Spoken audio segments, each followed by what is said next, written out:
Barca es inmunólogo clínico, formado en la Universidad de Chile y académico instructor, adjunto de la misma universidad, con amplia experiencia diagnóstica, y actualmente se desempeña como médico especialista en inmunología y alergias de la clínica Bupa, y es parte integrante del programa VIH-Sida del Hospital Barros Luco. Muchas gracias por la presentación.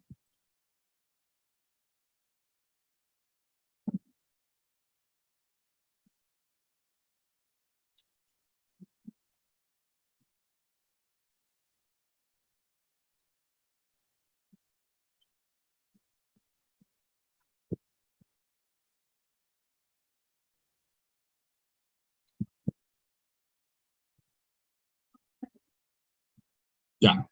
Hola a todos y todas. Gracias por la presentación. Gracias por la invitación también a SIDA Chile. Lo que les voy a presentar hoy es novedades en PrEP, PEP y autotesteo, enfocándonos a la prevención más que al tratamiento del VIH. Mi conflicto de interés, he participado como conferencista en simposios de Sanofi Pharmaris, y como hoja de ruta tenemos, primero vamos a hablar una pequeña introducción, vamos a hablar sobre las estrategias de prevención en VIH y vamos a hacer pequeñas referencias sobre PEP, PEP, autotesteo y novedades en estos ámbitos y en la guía clínica actualizada. Bueno, lo primero, la infección por VIH se considera una de las peores pandemias del siglo XXI. Si consideramos, por ejemplo, desde la peste negra, que tuvo más de 200 millones de personas fallecidas o de muertes estimadas, actualmente se considera que por la infección de VIH han muerto 40 millones de personas, y si comparamos, por ejemplo, con el COVID, se han muerto 6.5, o sea, un sexto de ese valor. Si vemos, por ejemplo, acá que está el VIH como dentro de esta historia de las pandemias, vemos que acá abajito estaría el coronavirus o el COVID-19. Estos son datos del 2020, ahora en el fondo eso sería como un sexto de ese círculo, y comparativamente se ha llevado mucho más personas y ha significado una letalidad mayor, comparada con la de la gripe española y la peste negra. Desde el 2010 se ha intensificado la búsqueda en nuevas estrategias preventivas, y lo que vamos a ver acá es como, no se lee mucho, pero lo que vamos a ver ahí es una línea de tiempo. Es súper buena esta línea de tiempo porque muestra por décadas cuáles han sido las principales novedades respecto al manejo y al diagnóstico en VIH. Lo primero fue la identificación de los primeros casos en el 81, después la identificación de la estructura viral, el inicio de las monoterapias con sidobudina, y en el 2010 se publicaron los resultados de los primeros ensayos randomizados controlados del uso de PrEP en personas seronegativas para evitar la transmisión de VIH. En el 2016 se publicaron los ensayos, y se demostró que estar indetectable es intransmisible, por lo que se estableció la base de la prevención como, o sea, del tratamiento como prevención. Bien, entonces si pensamos en estrategias de prevención, lo primero es, ¿qué cambios conductuales puedo generar en las personas para prevenir la infección por VIH? ¿Y qué estrategias biomédicas puedo ocupar para prevenir la infección?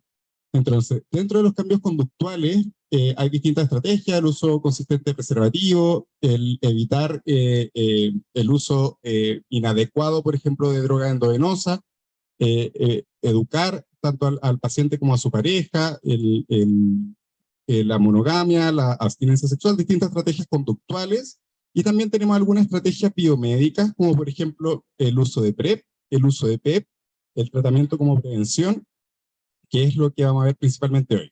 Lo primero que vamos a revisar es PrEP.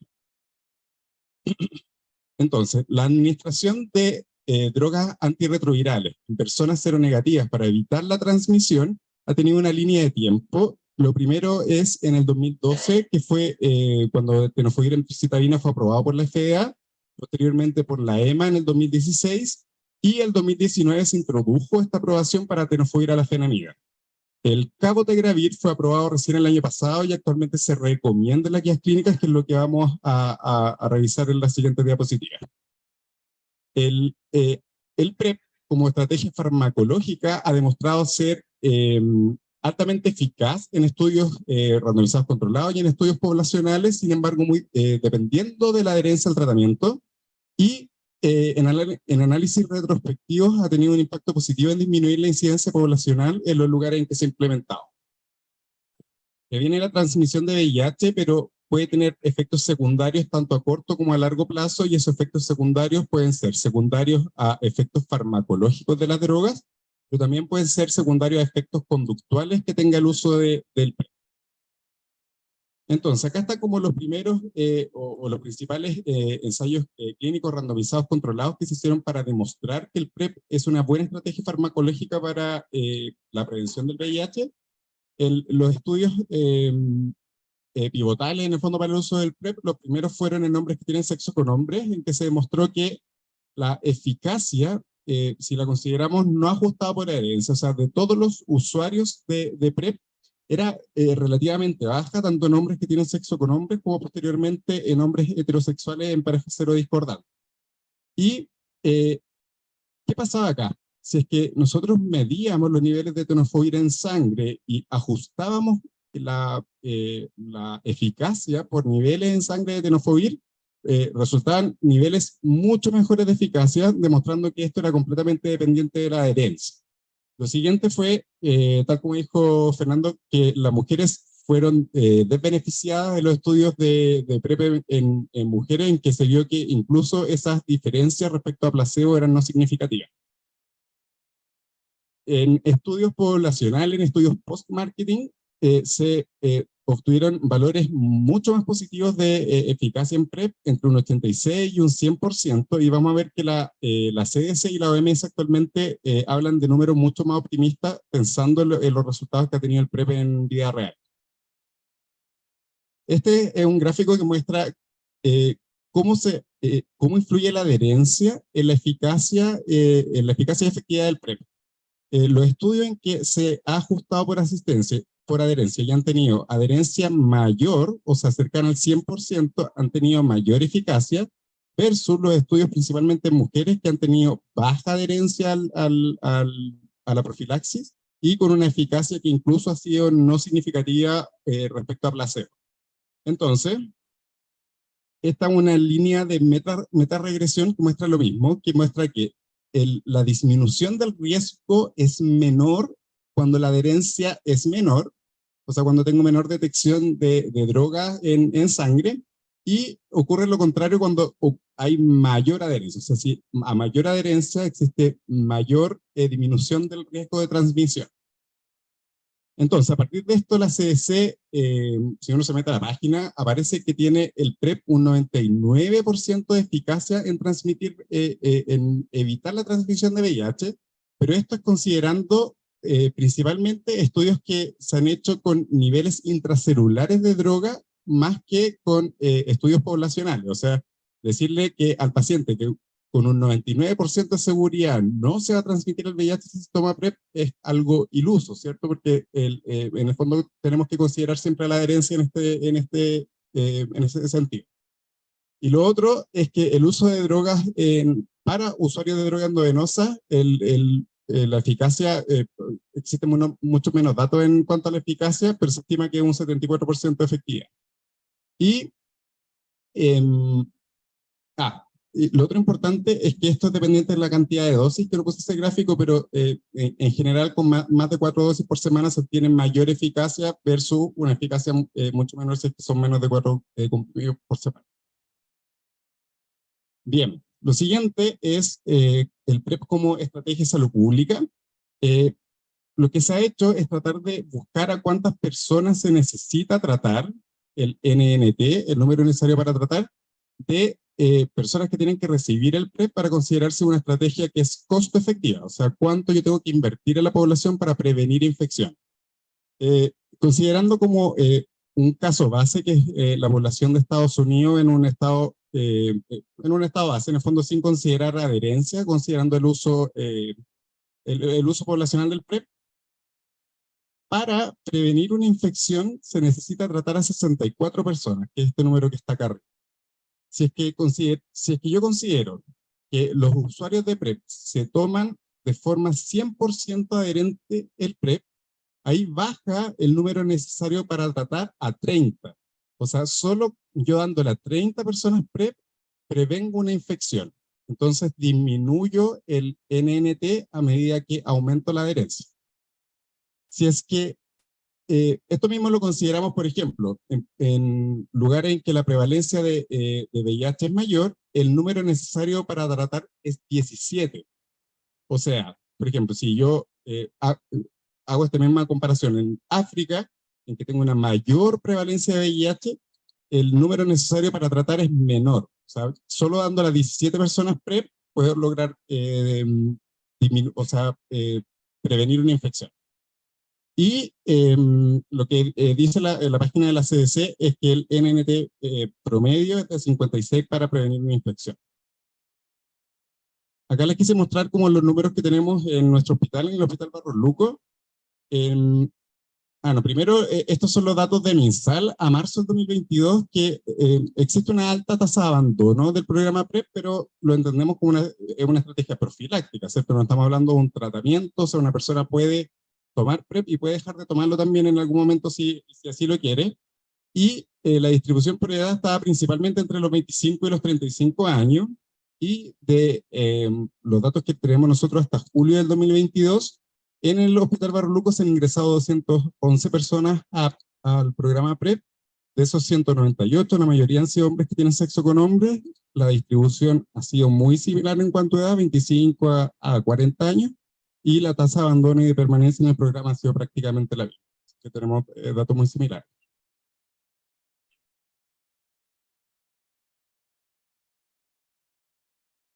¿Qué pasa con el número necesario para tratar? La población que tenemos en el Hospital Barros Luco es de 1,5 millones de personas. O sea, esa es la atención las personas que debiesen atenderse en el hospital.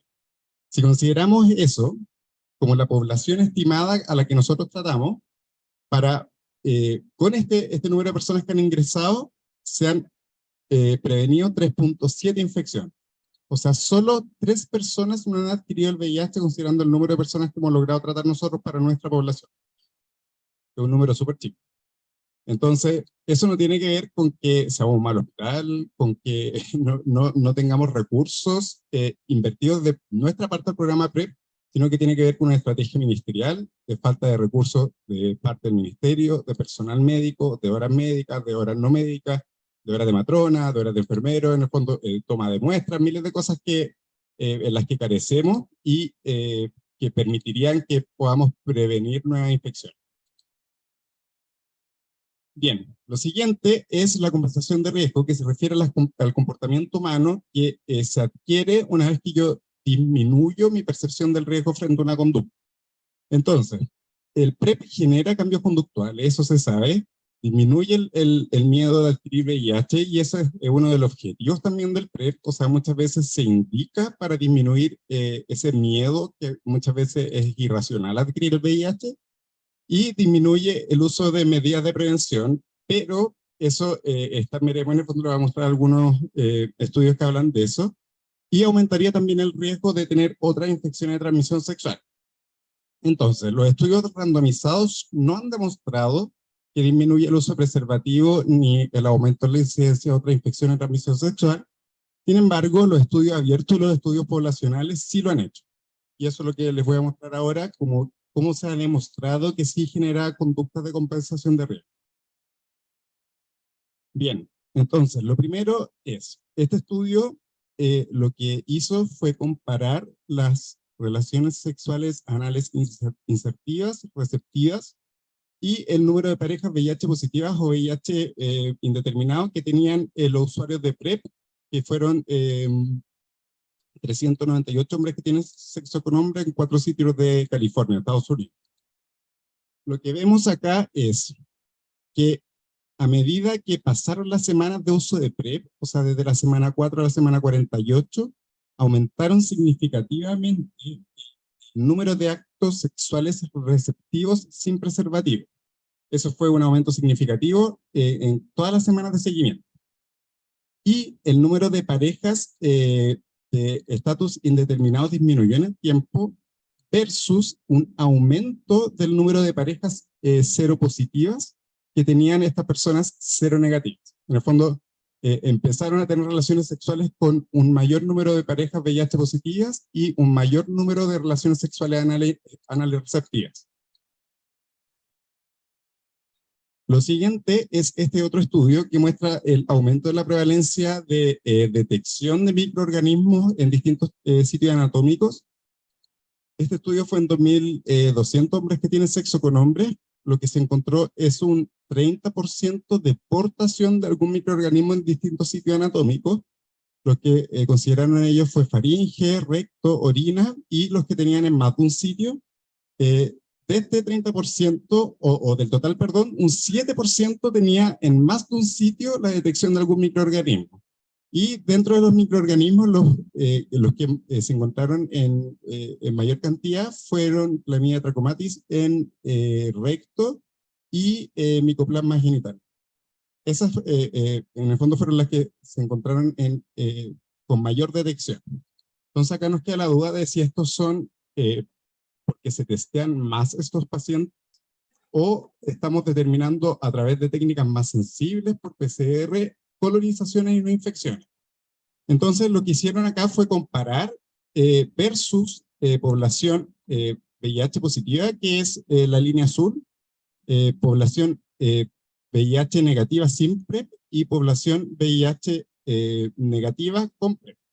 Entonces la mayor prevalencia para todos los grupos fue, o sea, para todas las detecciones y las de cada microorganismo, fue mayor para usuarios que usaban PrEP y que eran seronegativos, más que personas seropositivas y más que personas seronegativas sin PrEP. En el fondo, también esto habla de que se genera un cambio conductual a las personas que usan PrEP.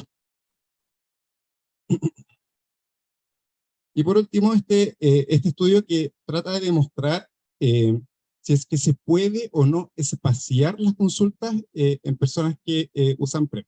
Si los puedo controlar cada un año, los puedo controlar cada 6 o cada 3 meses. Lo que vieron es que se genera una diferencia en el número de detección de infecciones si los controlo cada 3 o cada 6 meses. Analizaron el seguimiento de 366 hombres que tienen sexo con hombres que acumularon 4.974 visitas de cribado, y si es que acá hacia un lado son las infecciones que se diagnosticaron que no fueron retrasadas, en el fondo que se diagnosticaron en el momento de la consulta, y la diferencia son infecciones que, si es que yo espacio los controles, no fueron detectadas. En el fondo, si es que yo los controlo cada 3 meses, detecto un mayor número de infecciones que si yo los controlo cada 6, y se me pueden pasar hasta un 50% de las infecciones si es que espacio el seguimiento cada 6 meses. Entonces, en eso se basa que los controles de detección de infección de transmisión sexual se hagan cada 3 meses y no cada 6 ni cada 12.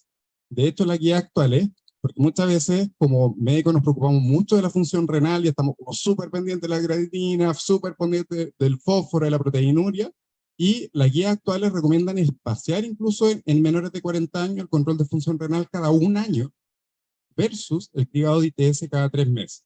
¿Por qué? Porque se ha visto que espaciando esos controles se pueden escapar hasta un 50% de las infecciones de transmisión sexual. ¿Qué dicen las nuevas recomendaciones de la CDC y de otros organismos internacionales? Actualmente se recomienda que el PrEP se recomiende a todas las personas sexualmente activas, heterosexuales, homosexuales, mujeres transgéneros, en el fondo a todas las personas sexualmente activas, adolescentes y adultos. Y también en la guía de la CDC, la del 2021, en la actualización, recomienda con evidencia de grado 1A las inyecciones de cabotegravir, que en el fondo desde el 2021 lo tenemos aprobado como PrEP. O sea, está aprobado como PrEP en Estados Unidos, no está acá. Bien, entonces,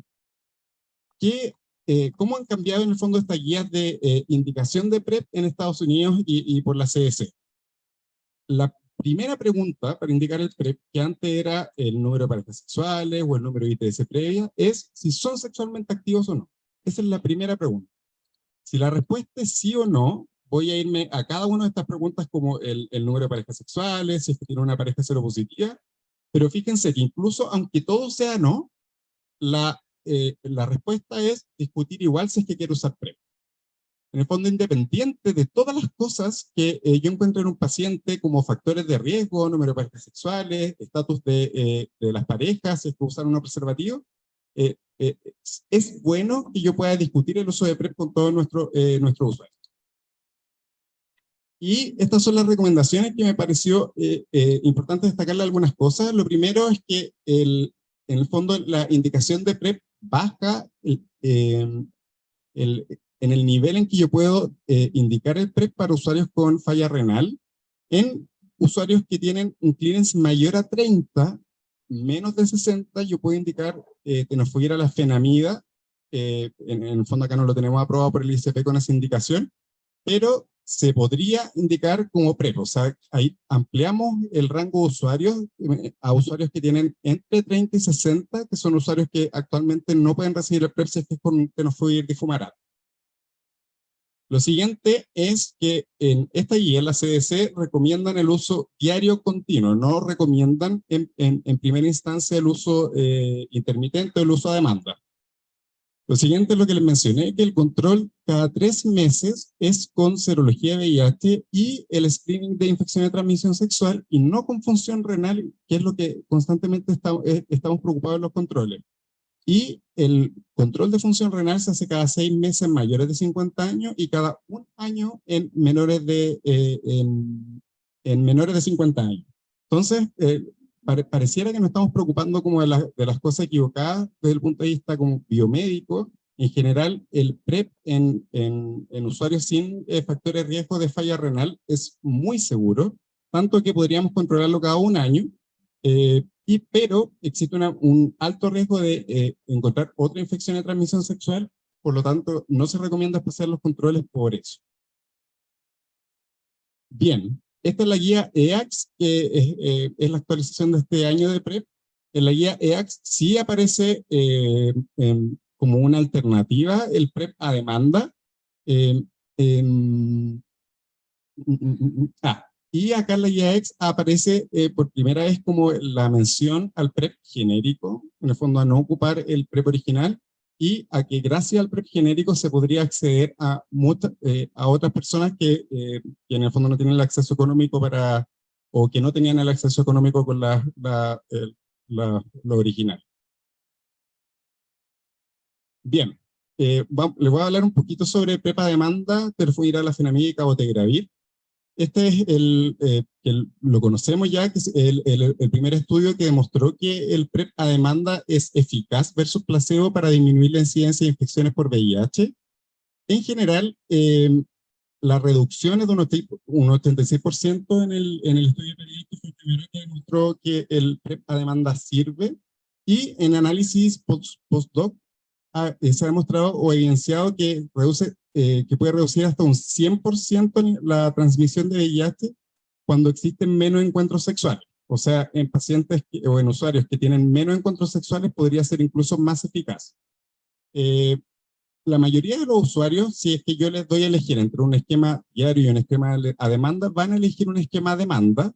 Sin embargo, se ha demostrado que versus los esquemas diarios tienen peor adherencia. Entonces, si tengo peor adherencia, puedo tener menor eficacia en el caso del PrEP.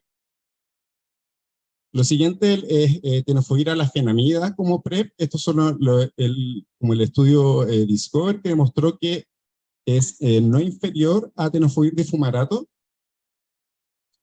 Y esta ya me pareció súper buena porque empieza a proponer el tenofovir-alafenamida como alternativa de PrEP en distintos escenarios. Por ejemplo, si es un paciente que, por ejemplo, tiene sexo vaginal receptivo, no está indicado tenofovir-alafenamida, entonces siempre la recomendación es tenofovir difumarato y después en un futuro cabotegravir. Lo mismo si es que el usuario quiere usar un esquema a demanda, tampoco se puede usar tenofovir-alafenamida, entonces también tenofovir difumarato es la alternativa. Y acá nos vamos a factores de riesgo de enfermedad renal y de factores de riesgo de enfermedad ósea. Y en cada uno de estos casos se puede recomendar el uso de tenofovir-alafenamida en Europa y en Estados Unidos. Y fíjense que, por ejemplo, acá como factor de riesgo considera la edad mayor a 40 años y el uso, por ejemplo, de estimulantes sexuales. Que en el fondo, si es que consideramos al total de nuestros pacientes, ¿cuántos son mayores de 40 años y usan estimulantes? Hartos. En hartos pacientes, en el fondo, tenemos como este nicho del uso de tenofovir alafenamida.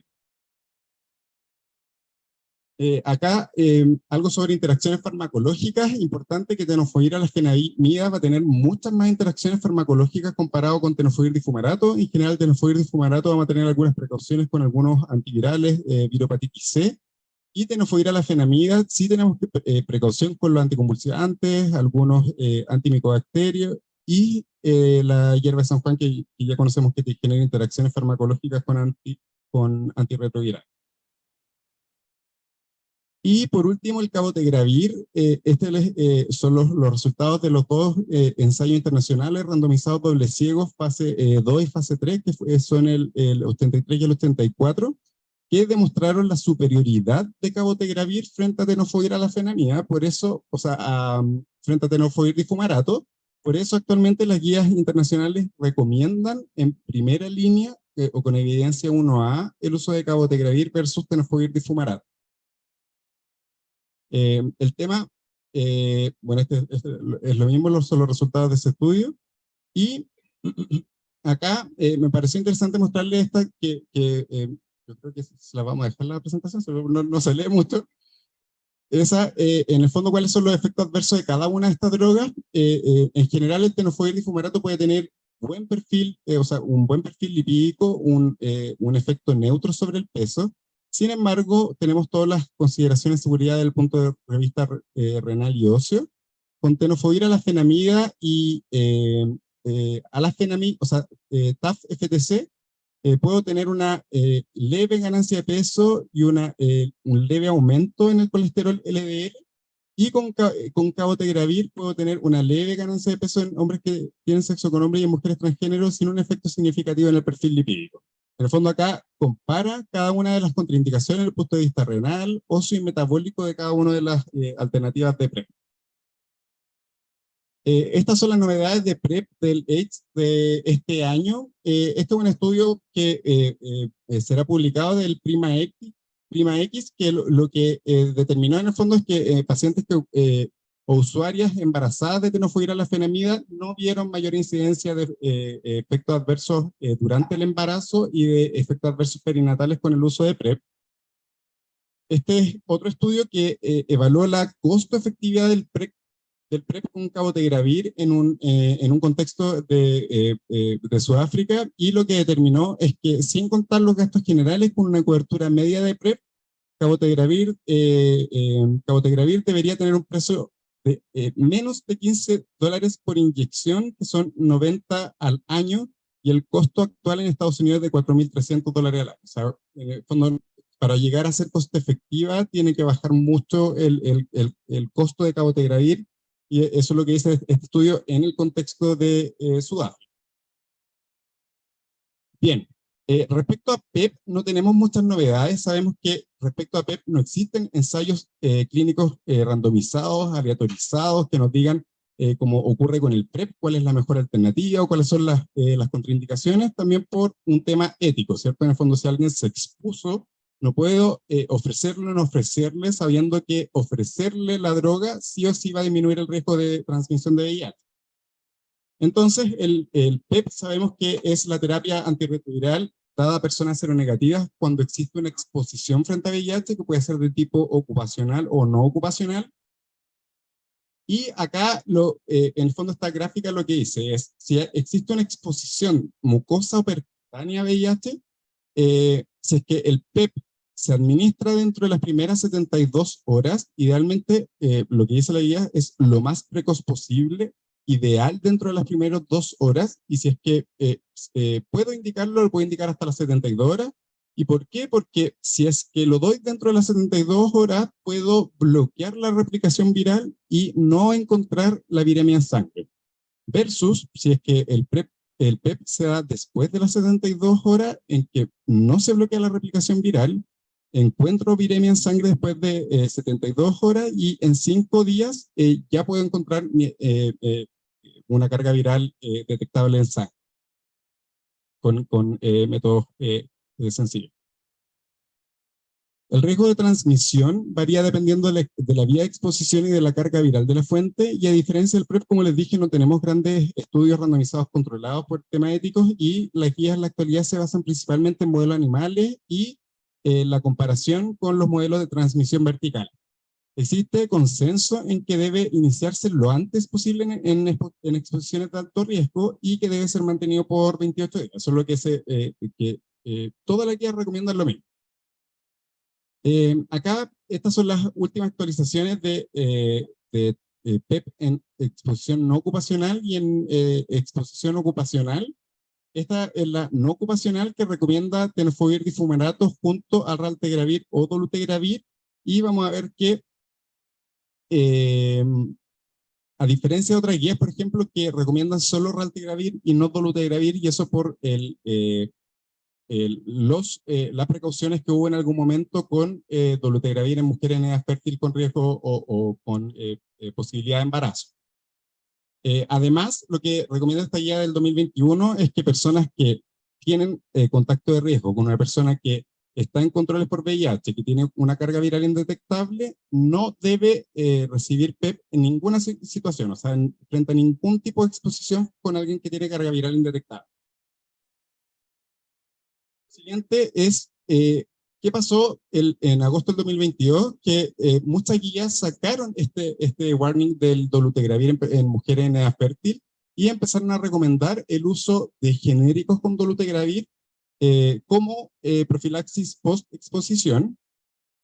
Y esta es la circular actual que existe sobre profilaxis de infección por VIH en víctimas de violencia sexual en Chile, en que recomienda el uso de TLD, en el fondo el genérico con dolutegravir para usuarios, que es el tratamiento actualmente recomendado. Bien, y por último, autotesteo. Le voy a mencionar algunas palabras porque mañana el doctor Ferrer va a hablar con ustedes sobre eso. Una de las principales estrategias para luchar contra la pandemia es reducir el tiempo entre la infección y el diagnóstico. Para eso, el individuo o cualquier persona puede testearse en su casa con un resultado que sea rápido, en 15 a 20 minutos, no requiere una cita y permite que el diagnóstico acceda a personas que normalmente no se diagnosticarían. En Europa su comercialización comenzó en 2014 y desde el 2016 la OMS lo recomienda como una forma segura, precisa y eficaz de llegar a personas que de otro modo no sería el diagnóstico. ¿Quiénes son esas personas? En el fondo, ¿en quiénes nos serviría más el autotesteo? En usuarios que nunca se han testeado, en hombres que no son completamente abiertos respecto a asumir la relación sexual con otros hombres, y en hombres que tienen sexo con hombres de mayor edad, que son los que se ha visto mayores barreras en la toma de examen para el diagnóstico. Esta gráfica me gusta harto, que es del total de personas que viven con VIH, menos de 1% van a estar con una infección aguda por VIH. Ese menos de 1% de las personas que viven con VIH va a dar cuenta de un 50% de las transmisiones de VIH en la población. Entonces, ¿qué estrategia puedo ocupar yo en esa persona que no sabe que tiene VIH porque recién se infectó? Acá lo más importante es el testeo precoz. O sea, que yo le pueda ofrecer el diagnóstico, ojalá lo más rápido posible, y un tratamiento lo más rápido posible también una vez diagnosticado. Y del grupo de las personas que viven con VIH, pero que no están indetectables, que son un 18%, esto es una estimación, sabemos que en todos los países va a ser distinto. En este caso también van a contribuir a un 35 a 50% de las nuevas infecciones, por lo tanto, lo que yo tengo que hacer es diagnosticarlos precozmente y tratarlos. Por eso, el diagnóstico y el autotesteo tienen un rol fundamental en este grupo de personas. Y este es un estudio del 2019 en que hicieron evaluación del autotesteo en hombres que tienen sexo con hombres, y lo que vieron fue que los usuarios del autotesteo se testaron más frecuentemente, aumentó significativamente la identificación de infecciones por VIH, no aumentó las conductas sexuales de riesgo en los usuarios de dispositivos de autotesteo, aumentó el número de personas que quisieron saber de su estatus entre los contactos de los usuarios. O sea, por ejemplo, un usuario se compraba este dispositivo de autotesteo, se lo recomendaba a otros amigos y los otros amigos también se autotesteaban, y con una alta aceptabilidad de los nuevos dispositivos. Estas son las recomendaciones internacionales, la de la OMS, que recomienda también que debe ser ofrecido el autotesteo con fuerte, o sea, con alto grado, altamente recomendado que se ofrezcan los dispositivos de autotesteo, y lo mismo con la CDC, que recomienda ofrecer el autotesteo de forma poblacional.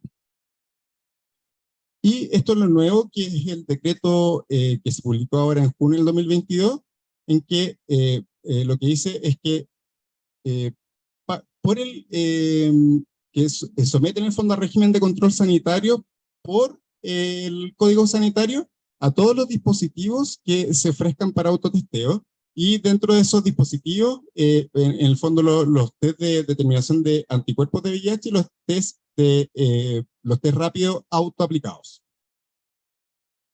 Bien, como mensaje final es fundamental el desarrollo y conocimiento de estrategias de prevención en la transmisión para poner fin a la pandemia. Tanto el PrEP como el PEP han demostrado ser estrategias seguras y eficaces en disminuir la transmisión a nivel individual y poblacional. El autotesteo es una herramienta de vanguardia útil en promover el diagnóstico con énfasis en poblaciones menos cercanas a los centros de salud, y promover el diagnóstico debe ser una de las principales opciones que tengamos para disminuir la transmisión. Y todas las estrategias, por último, tienen la alta aceptabilidad, con buenos perfiles de seguridad, y es imperiosa la educación poblacional sobre conductas y estrategias tanto biomédicas como conductuales para disminuir la transmisión de la infección por VIH. Eso.